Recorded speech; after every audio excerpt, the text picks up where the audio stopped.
The presidents of Russia and China inked a deal Sunday to send 30 billion cubic meters of Russian gas to China over a 30-year period. The deal bolsters an existing energy pact valued at $400 billion American dollars, signed by the two countries last May. And viewed in the context of falling global oil prices, an ongoing APEC summit, and geopolitical conflict involving Beijing and Moscow, the deal seems to be about more than just energy. Vladimir Putin himself believes the recent global drop in oil prices was engineered as a punishment for oil-dependent Russia in response to its military involvement in Crimea and East Ukraine. And a move like that would not be without precedent. Last March, the son of former President Ronald Reagan wrote, "Since selling oil was the source of the Kremlin's wealth, my father got the Saudis to flood the market with cheap oil."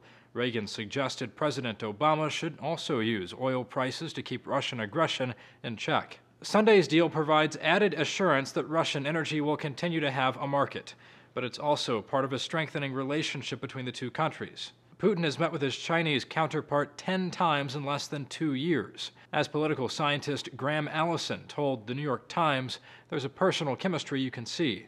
They like each other, and they can relate to each other. They talk to each other with a candor and a level of cooperation they don't find with other partners. And one item that unites the two is a shared mistrust of the U.S. As the U.S. attempts its pivot to Asia and contemplates joining the emerging Trans-Pacific Partnership, China is notably absent from the free trade agreement, instead pushing its own Pacific trade deal. And while the U.S. and China battle for dominance in the global marketplace, Russia has made China its largest trade partner. During talks between Russia and China on the sidelines of the ongoing APEC summit, Putin said cooperation between the countries is, quote, extremely important for keeping the world in line with international law, making it more stable.